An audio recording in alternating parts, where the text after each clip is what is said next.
안녕하세요. 황필구 신부입니다. 네, 2021년 새해가 들고 첫 번째 강의입니다. 여러분들 새해 복 많이 받으세요.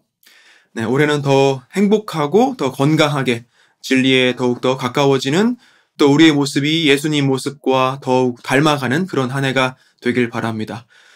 팬데믹이 더욱 장기화가 되면서 여러분들 마음과 정신이 점점 약해지는 것이 느껴져요. 제 주위 가족들, 또 지인들도 그렇고 몇몇 신자분들도 이렇게 얘기를 해보는데, 또 고해성사도 이렇게 듣고 있다가 보면 참 이제 더 이상 의욕도 없어지고 무기력해지고 아무 것에도 아무 관심도 없어지는 그런 현상을 많이들 경험하고 계신 것 같아요. 우리가 살면서 정말 경계해야 하는 게 바로 그런 거예요. 낙심하게 되는 거. 그냥 마음을 놔버리는 거죠. 삶의 방향성이 없어지는 거예요. 마음이 돌처럼 차갑게 굳어져 버려서 아무런 감흥 같은 것도 못 느끼게 돼요. 신부님이 뭘 강론을 하든 말든, 역사 강의를 해도 관심도 없고, 대림 특강이다라고 해도 뭐 그냥 그런가 보다, 크리스마스다라고 해도 뭐 매년 돌아오는 건데 뭐 그러고, 본당 신부가 콘서트를 해도 뭐 아무 관심도 없어요. 당연히 미사 참례도 대수롭지 않게 생각하겠죠. 나와도 그만, 안 나와도 그만인 거예요. 사람이 굉장히 건조해져요. 제가 볼 때 참 안타까워 보여요. 옆에서 이렇게 보면 무슨 생각을 하면서 사는지 잘 모르겠어요. 하나님의 넘치는 은총을 체험하면서 살고 있는 건지, 정말 이 세상에는 감사할 것들 천지인데 아무리 어려운 상황에 있더라도 그런 게 과연 보이기는 한 건지, 본당 신부가 혹은 누가 또 도와줄래도 요즘 같은 시기엔 그런 것조차 쉽지가 않아요. 그렇죠? 그래서 우리 스스로가 성숙해져야 할 필요가 있는 거예요. 그 성숙함이라는 것은 다름 아닌 하나님께 대한 믿음이겠죠. 늘 주님께 의지하면서 지혜롭게 우리 앞에 놓여지는 어려움들을 극복해야 하겠습니다. 그래도 제 강의 들으시는 여러분들 모두가 우리 베이사이드 공동체 그리고 타 공동체 신자분들도 2021년은 아주 행복한, 그러니까 하느님의 복을 가득히 누리는 한 해가 되길 바랍니다. 우리가 복을 누리기 위해서는 복을 많이 쌓아야 돼요. 그냥 날로 복을 먹으려고 하면 안 되죠. 그래서 늘 감사하고 기도하고 선을 행하고 또 진리를 탐구하려는 그런 깨어있는 자세로 하루하루를 살아야 하겠습니다. 그런 마음가짐으로 오늘 강의 시작하겠습니다. 초기 교회 때 존재했던 이단 사상들에 대해서 알아봤었어요. 그리고 지난 두 강의 시간 동안에는 교회는 어떻게 그 이단들의 위협 속에서 스스로를 옹호하고 진리를 지켜냈는지에 대해서 차근차근 살펴봤는데, 첫 번째로는 경전, 그렇죠. 수많은 복음서들과 가르침을 담고 있던 문헌들 중에서 성경 경전으로 인정될 만한 것들을 엄격하게 선별했고, 오랜 시간에 걸쳐서 지금 우리가 보고 있는 신약 성경 경전의 목차가 만들어졌다라고 했어요. 예수님께서 우리에게 전하고자 하셨던 말씀을 온전히 보존하고 또 선포하는 데 있어서 일관성이 없다거나 보편성이 떨어진다거나 진실성이 부족한 문헌들은 경전으로 채택될 수가 없었죠. 그렇게 사람들이 뭐가 진짜 말씀인지, 도대체 어떤 복음을 읽어야 할지 헷갈리지 않도록 했다는 거. 두 번째로는 신경을 만들었죠. 신경. 교회가 무엇을 가르치는지, 우리는 무엇을 믿는 것인지 요약해 놓은 우리의 신앙 고백문, 신경. 신경도 역시 각 지역교회마다 쓰고 있던 것이 달랐는데, 그 중에서 로마 교회가 쓰던 가장 전통적이라고 여겨지는 사도신경, 당시에는 로맨 심볼이라고 불렀던 것을 공식적인 교회의 신경으로 지정을 했어요. 그리고 나서 역시 또 몇백 년에 걸쳐서 비로소 지금 우리가 알고 있는 사도신경이 됐다라고 했어요. 이렇게 아무리 진리를 곡해하고 또 잘못 받아들이던 이단 사상들의 도전 속에서도 초기 교회는 진정한 가르침을 지키려는 노력을 무단히 했는데 오늘은 그 마지막 시간으로 사도적인 계승에 대한 이야기를 해보겠습니다. 다시 한번 첫째로 어떤 복음서를 읽어야 하나, 특히 전례 안에서 선포될 말씀을 어떻게 정해야 하는지 명확하지가 않아서 자꾸 이단이 생긴다. 그래서 경전을, 그러니까 캐논을 구성하면서 진정한 하나님 말씀을 구별해냈고, 둘째로는 신학적인 부분이 모호하니까 자꾸 하나님을 잘못 이해하고 그리스도를 잘못 이해하는 경우가 생겨난다라고 해서 하나의 신경을 만듦으로 해서 교리가 변질되는 것을 막았다라고 했어요. 그리고 마지막으로 그런 곡해들로 인해서 교회 분열이 일어났잖아요. 서로 누가 맞네 누가 틀리네 하면서 논쟁하다가 결국 갈라지는 거예요. 이단 사상을 가르치는 지도자들이 자기네들 공동체를 따로 만들어버려요. 그리고는 본인들이 정통을 이어가는 진짜 교회라고 주장을 하는 거예요. 그러니까 여기에서 마침내 사도적이다라는 개념이 부각되기 시작했던 거죠. 사도적이다라는 거.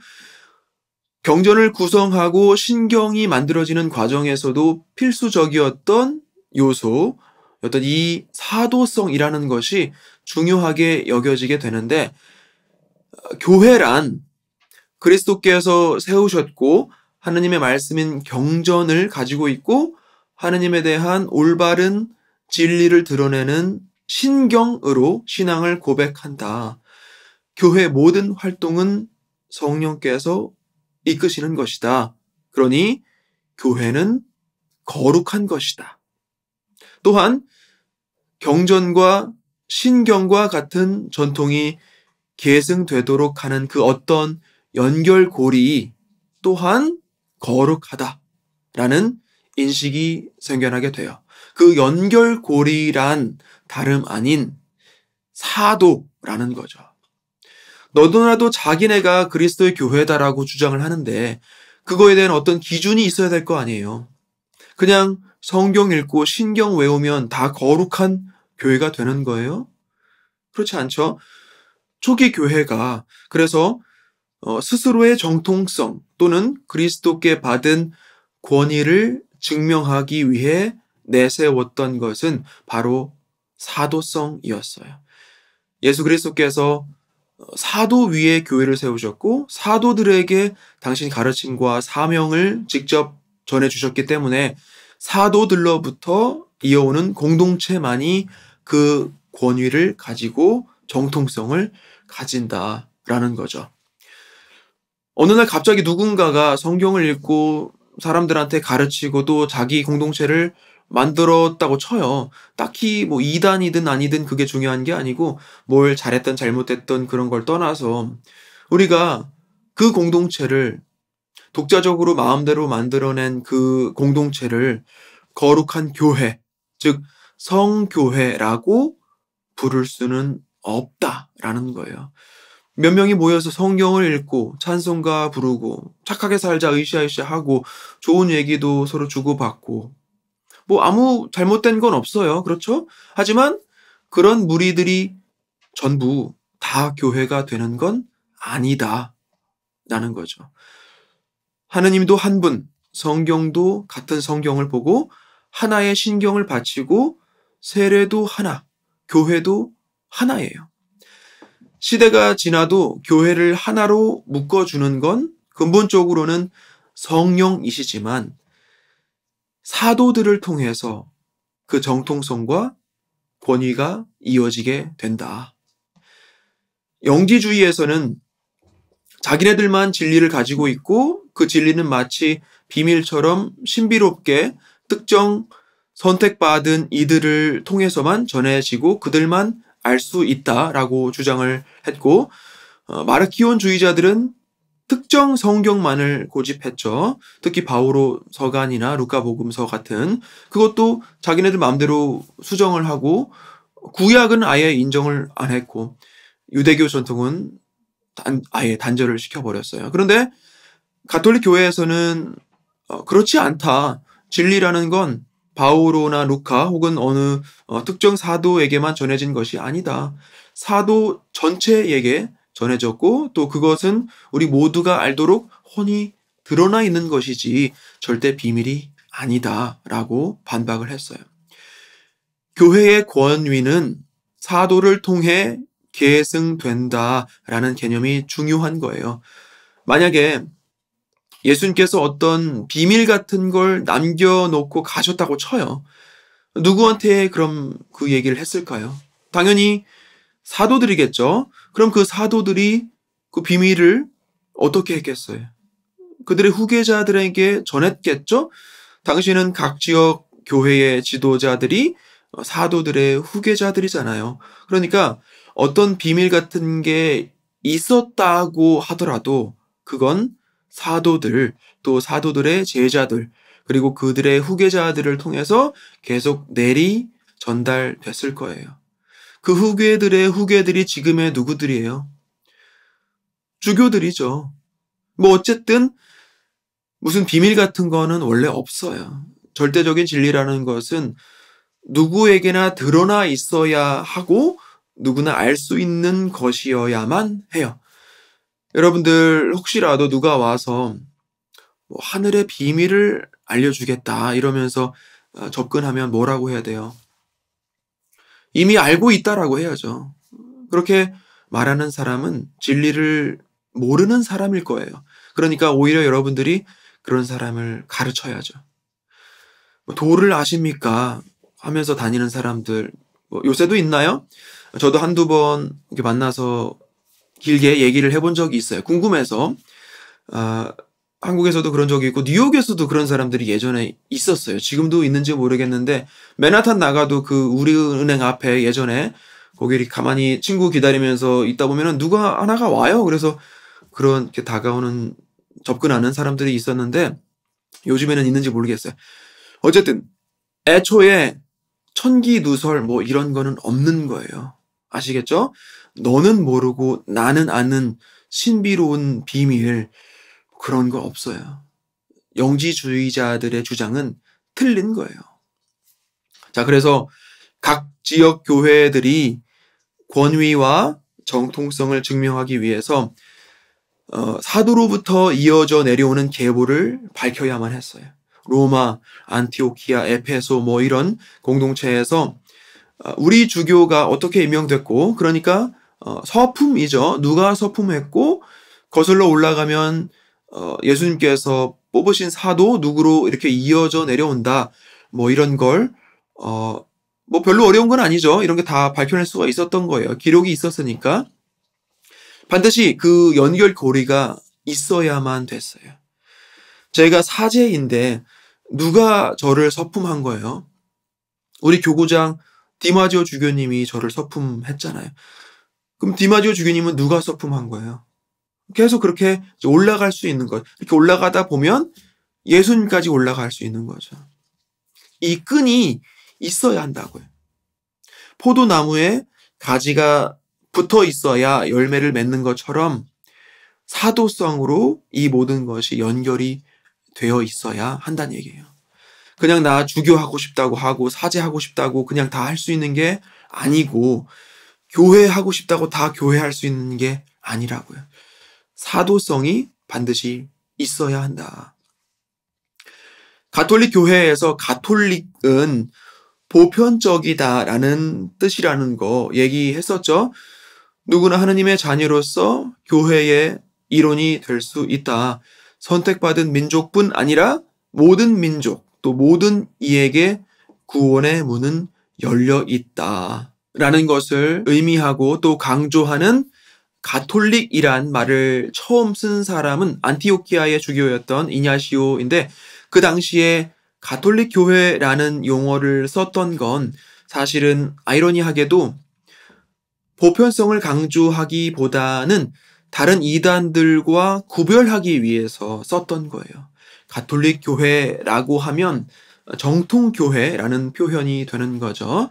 너네들 다 스스로 교회라고 하는데 우리는 가톨릭 교회다. 뭐 이런 거예요. 가톨릭이라는 게 보편적인이라는 뜻도 있지만 전체에 의한 이런 의미도 있어요. 어느 한 특정 사람이 아닌 사도 전체와 그리고 믿는 모든 이들에 의해 세워지는 교회이다라는 거죠.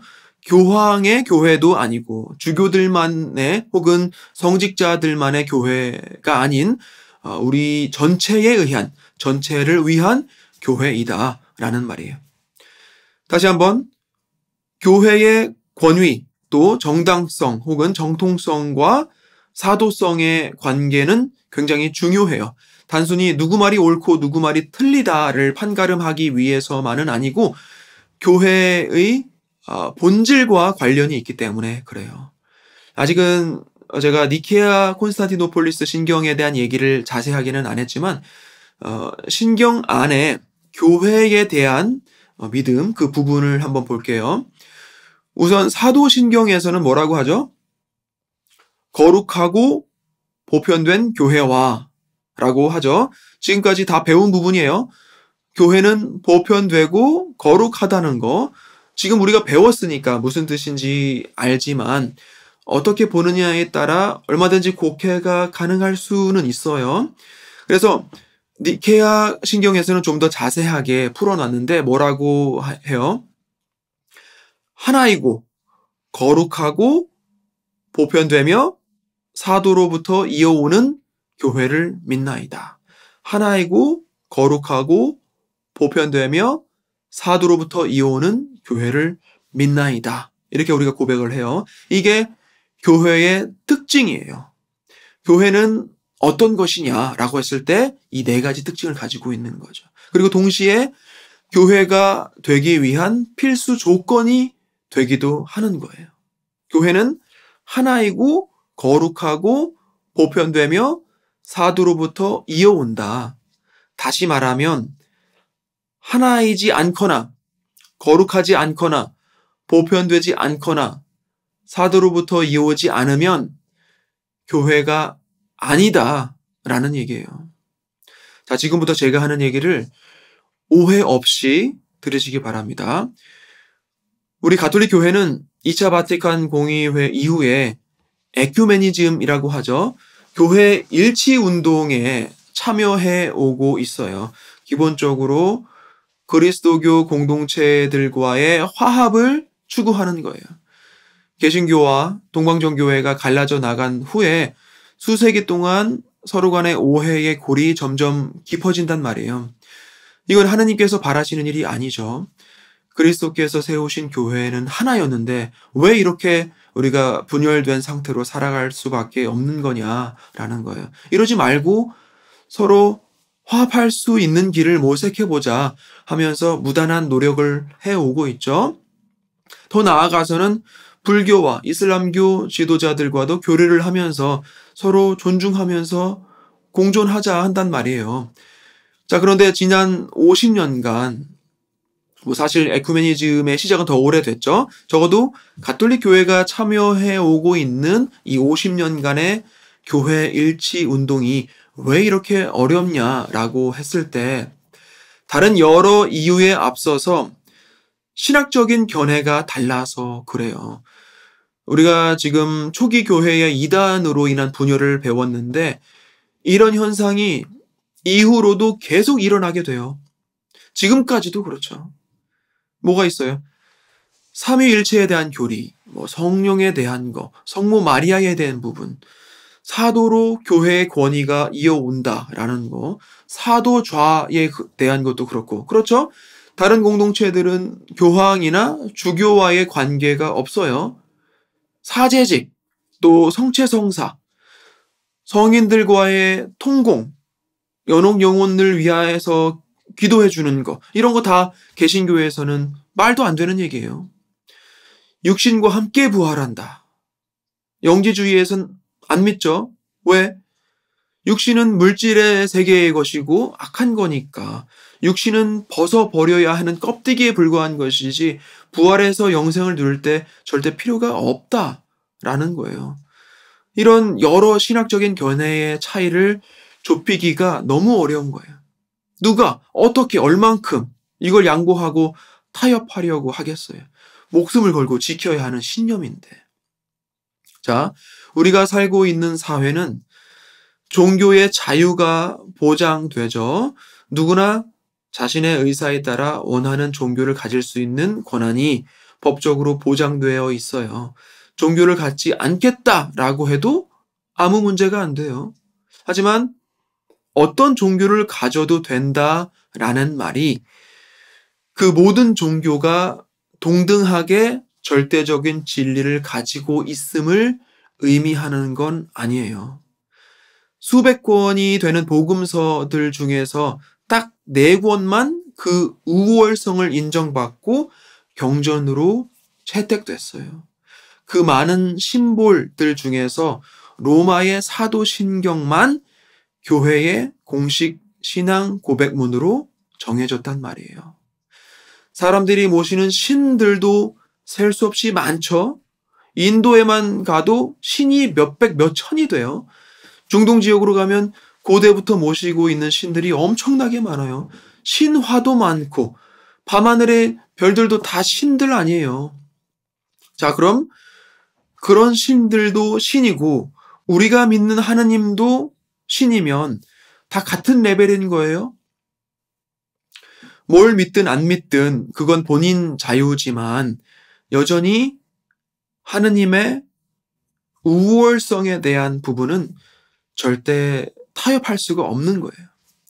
수많은 종교가 있고 그 중에 하나 혹은 여러 개를 선택할 자유가 보장된다고 해서 모든 종교가 다 동등한 격을 가지는 건 아니에요. 똑같이 하나님 말씀을 듣고 그리스도를 믿는다고 해서 그 공동체가 같은 정통성이나 권위를 가지는 건 아니다 이 말이에요. 여러분들 가능하면 오해하지 마시라고 이렇게 조심스럽게 말씀을 드리는데 얘기를 하긴 해야 돼요. 제 입장에서는.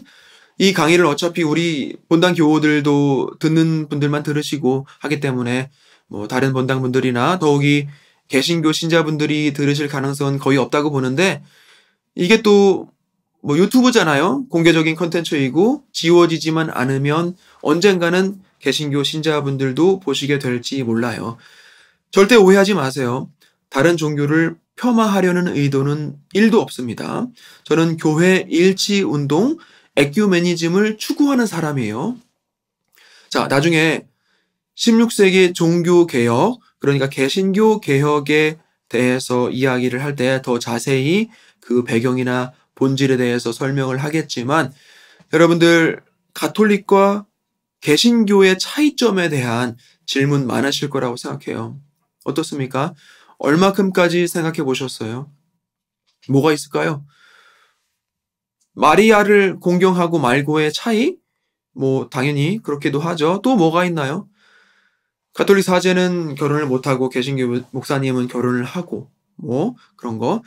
성체성사나 고해성사가 있고 없고의 차이도 있고 뭐 이 정도는 흔히 생각을 하실 텐데 근본적으로는 아까도 계속 얘기를 했지만 신학적인 차이가 제일 커요.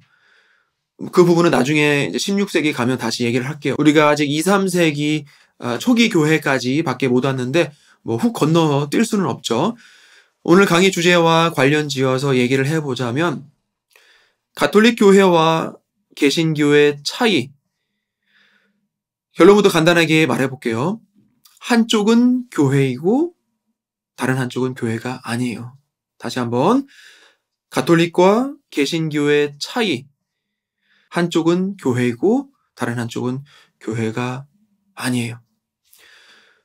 오늘 강의를 들으셨으니까 이게 무슨 말인지 이해하실 수가 있는 것이지 그냥 대뜸 개신교는 교회가 아니에요. 그러면 여러분들 놀라시겠죠? 개신교 신자가 들으면 아마 기분이 되게 안 좋을 거예요. 뭐 할 수 없죠. 진리는 숨겨질 수 있는 것이 아니기 때문에 제가 말하지 않더라도 드러나게 되어 있고 쉬쉬한다고 뭐 어떻게 일이 해결되는 게 아니에요. 기분 맞춰주려고 얘기를 안 할 수는 없어요.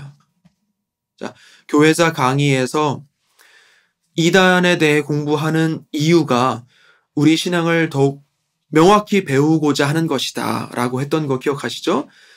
제가 지금부터 하는 얘기도 어떤 특정 종교를 욕하기 위해서 하는 건 절대 아니에요.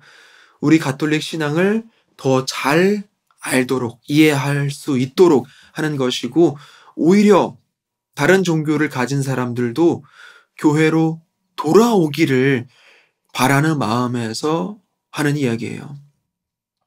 자, 교회의 특징이자 조건이 뭐라고 했어요? 하나이고, 거룩하고, 보편되고, 사도로부터 이어온다. 이 네 가지 특징, 또 조건. 자, 우리 옆집에 교회라고 붙어 있는 곳, 그리고 그 옆집에 또 옆집에 교회라고 붙어 있는 곳들을 한번 생각해 보자고요. 첫 번째, 하나인가요? 하나가 아니죠. 참 많잖아요. 너무 많아요. 두 번째, 거룩한가요? 거룩하겠죠. 거룩하겠죠. 거기서도 성경을 읽고 기도도 하고 찬송가도 부르고 둘 셋이 내 이름으로 모인 곳에 내가 함께 하겠다라고 예수님께서 약속을 하셨으니까 분명히 그런 모임에도 하나님께서 함께 하신다라고 저는 생각합니다. 거룩하지 않다라고 하긴 조금 그래요. 일단 넘어가고 그 다음으로 보편적인가요?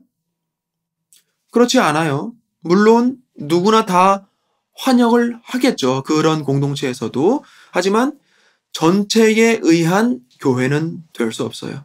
오히려 우리 교회에 나와야만 구원받는다라고 배타적인 성향을 드러내는 곳들도 굉장히 많아요. 그리고 마지막으로 사도로부터 이어오나요? 아니죠. 당연히 개신교의 모토는 오직 믿음으로예요. 믿기만 하면 구원받을 수 있다라고 해요. 그 지긋지긋한 가톨릭 교회가 사도좌를 고집하는 가톨릭 교회가 싫어서 떨어져 나간 거예요.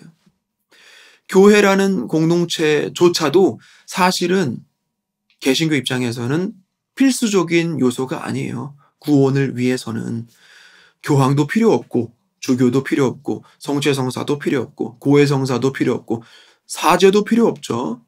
우리 모두 각자가 사제직을 수행한다라는 보편 사제직만을 강조하니까 사도로부터 내려오는 정통성, 권위 이런 거 다 구원받는 데 있어서 굳이 필요한 게 아니다라고 해요.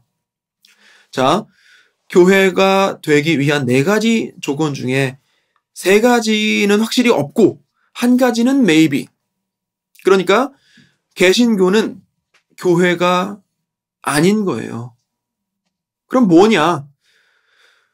우리는 이들을 교회적인 공동체라고 불러요. 교회 공동체, ecclesial community, 교회 공동체. 교회는 아니지만 교회적 공동체이다.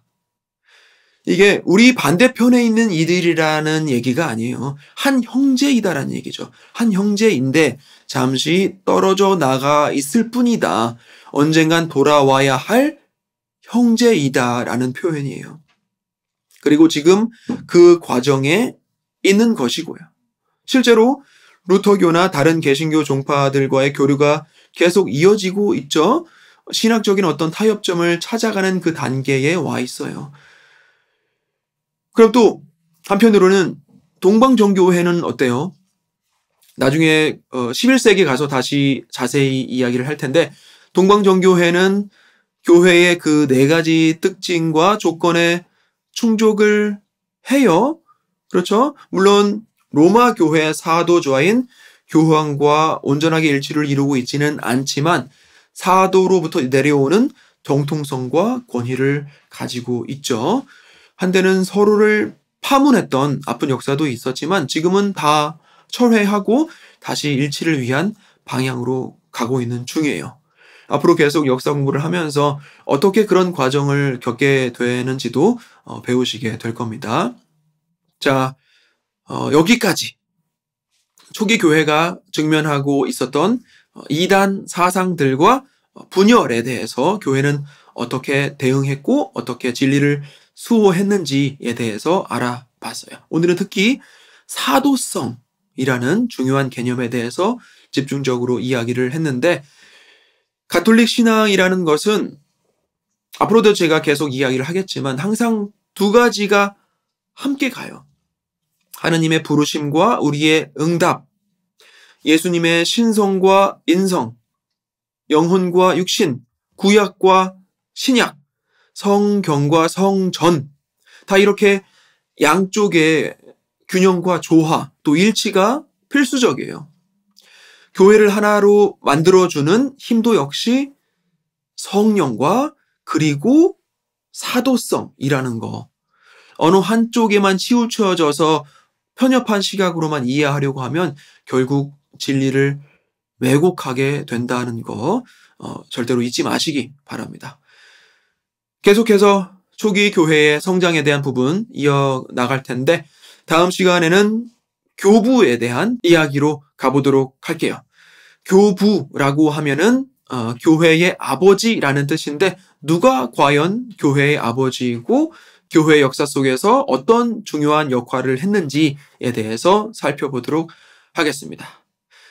날씨가 요새 뭐 아주 추운 편은 아니지만 그래도 항상 몸 건강 유의하시고 바이러스도 조심하시고, 특히 요새 변종이 뉴욕에서도 발견됐다고 하죠. 각별히 더 조심하시기 바랍니다.